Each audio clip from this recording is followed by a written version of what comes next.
Hi everybody, this is Kaitlynn with Create Joy DIY Studio, and I'm going to show you guys how to do paint pouring. So we're going to go over two techniques, and this one is going to be Valentine's Day themed. So I picked up this wooden heart from Hobby Lobby. It was $7, but I probably got it on sale. And then I got this little metal heart as well. So I'm going to show you one technique on this heart and a different technique on that heart. You can do this on canvas, on wood, on metal, a whole bunch of different stuff.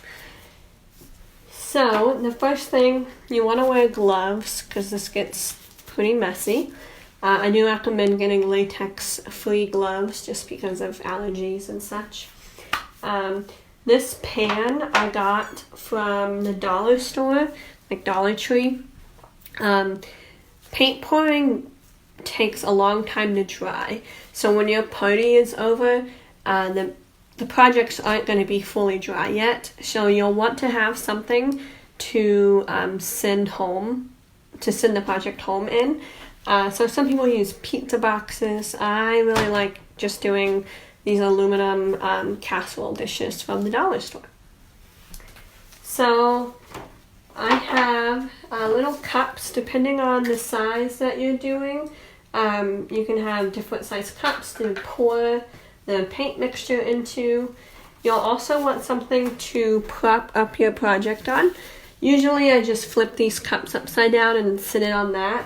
But I have some of these extra canvases, so I'm just going to lay it on that. Okay, as far as colors go, I recommend telling people to just do like 3-4 colors max. Also talk about, what kind of colors complement each other, and things like that, just so that the project turns out well. There's different pouring mediums that you can use. My favorite that I found is this Floetrol. You can get this at like any hardware store. I got mine off of Amazon because who wants to go out anymore? I do half and half of paint and mix.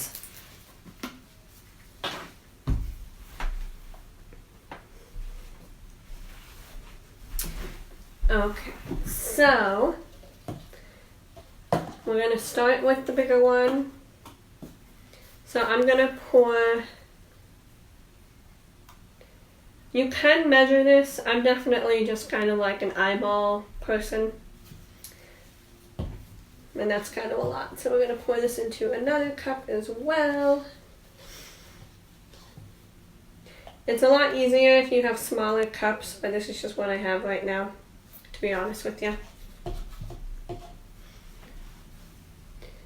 So for Valentine's Day, I was thinking of doing some pinks and reds and purples. So I put my Floetrol in here. So I'm going to add the paint. So I'm just squirting the paint in. You can either pre-mix this ahead of time, and so people can just have pre-made pouring mixtures, or you can have them do it. You want it to be like the texture of sour cream almost, so not too runny but also not thick. So see how it's just dripping off of my thing, so that is a good texture. So the technique that this one is going to be is called a dirty pour. So what that means is we're going to be layering all of the different paints into one cup and flipping it over. So I have my pink. I'm going to do this light pink. So I already have some Floetrol in here. Floetrol, whatever it's called. And again, I just kind of eyeball it. Definitely, oh, that's good enough kind of a person. But if you want things to be exact, you can definitely like draw lines on the cup so you know exactly how much you're adding. But I just like to wing it. So this one needs a little more flow control.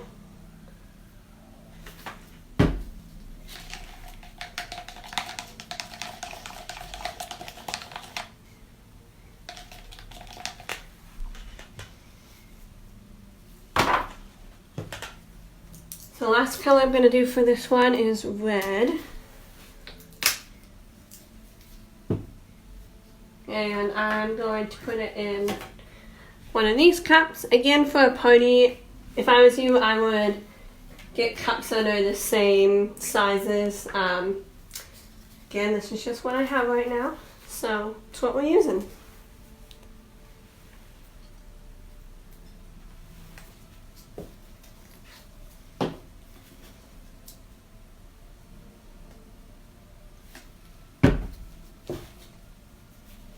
You can also use to mix like popsicle sticks. I have plastic palette knives, so that's just what I'm using. But anything disposable or cleanable you can use as a stir stick.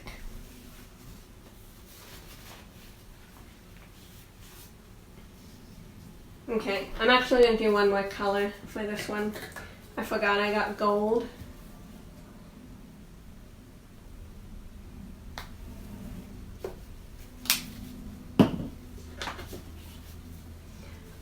You do not have to do the same ratio or the same amount of each color. Obviously, the more color you have, then that will be the predominant color on your project. So I have a lot of this pink, so that's probably what you'll see the most of. So what I'm going to do for the dirty pour is I'm going to start pouring in the colors. So this is the biggest cup, so I'm going to start pouring into here. So you just pour right into the mix. You don't need to mix it up. I'm going to layer it. So I'm going to not pour all of them. All of the contents. I'm gonna do it in different layers.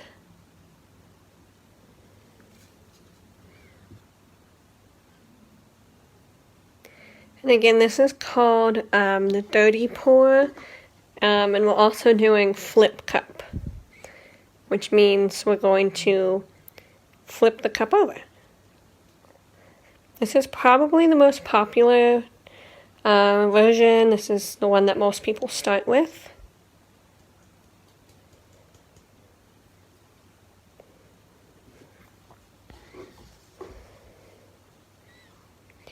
Another little tip or trick that you can do for these parties is there's usually leftover paint when you start pouring.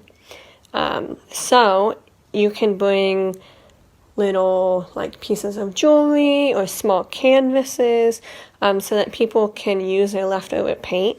You can even like charge, hey, if you want to pay, $5 for these earrings or this ceramic tile, then you can do, another project with the leftover paint. Something like that, just an idea. Okay, so I have all my paint in here. So I'm going to put it on the project now. So my heart is lifted up. It's on top of that little canvas. It is safe in this aluminum casserole dish. So now for the magic. So I have the paint mixture all in here. So what I'm going to do is I'm going to flip this on top of the cup and then completely flip it over. And it's going to start seeping out of the bottom. That's okay. You want to wait about 20-30 seconds. Okay, and then you have the reveal. So you just lift it up. Ooh, ah. So one thing you can do is you can manipulate the paint by moving it around.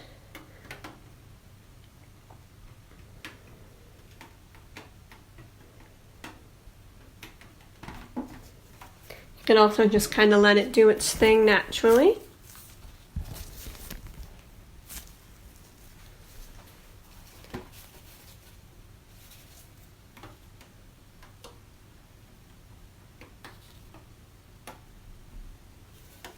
I've done this for kids' birthday parties. My husband and I have done a few of these together. They're really fun, and people always like the reactions that people get as you reveal is always like so worth it. It's very exciting.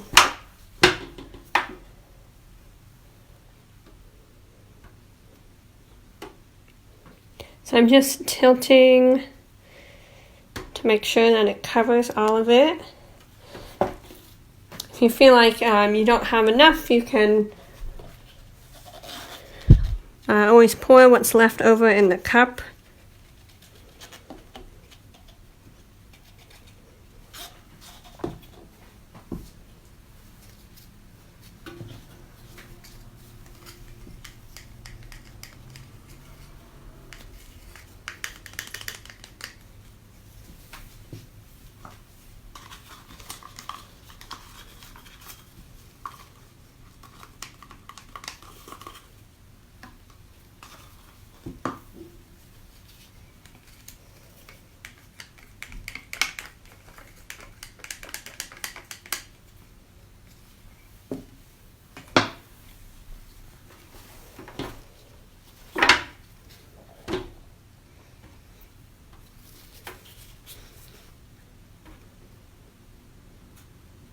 This will continue to change as it dries. It'll create different cells, which are, I'll show you. These little circles, if you see, those are called cells. And so yeah, as it dries, this will continue to change, which is really cool. Like art and science mixed together.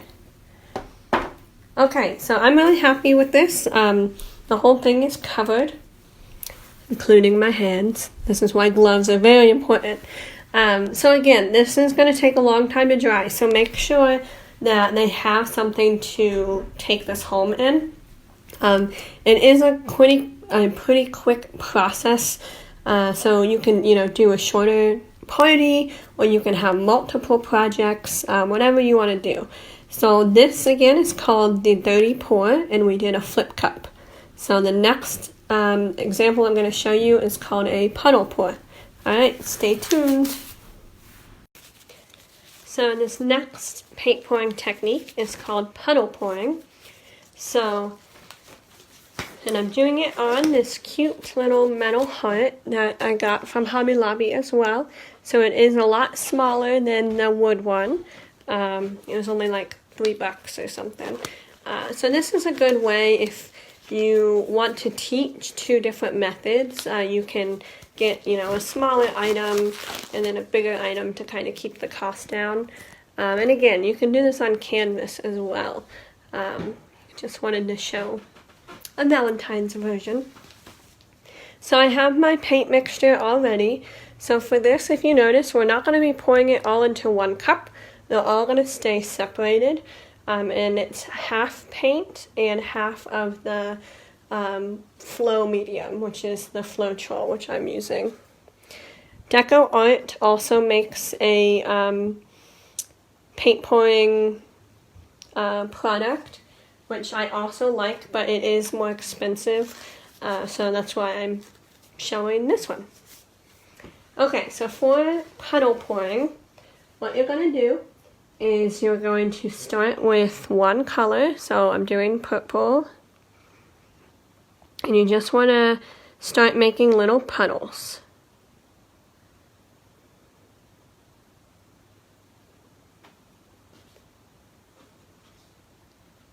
And then you're going to pour directly on that puddle with a different color. You can also make puddles starting with the next color.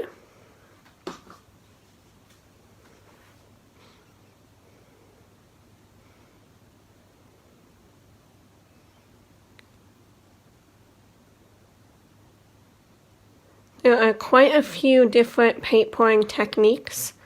These are my two go-tos for parties, well, for introductory parties. So if I'm doing it with people that have already done paint pouring, you know, then maybe we'll try a new one, but these are definitely the two that I like to start with.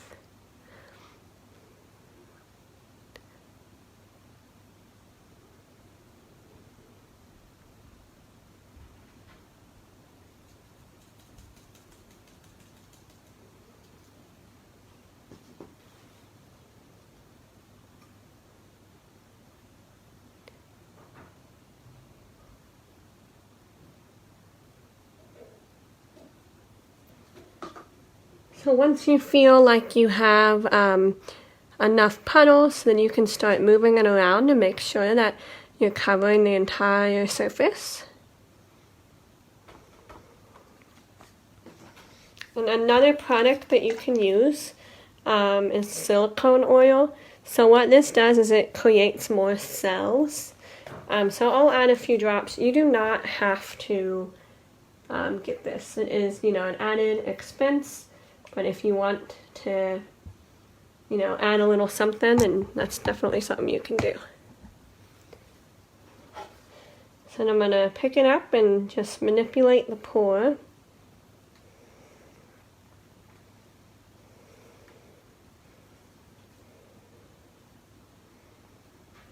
See how I have the canvas down here? So this is going to catch some of the paint as well, which can turn out really cool. So if you want to, you know, add that for your guests, then go for it. But again, you can also just put it up on cups or whatever you have, whatever makes sense for what you want to offer. But I really like to use like all the excess that I can, because I don't like wasting if I don't have to.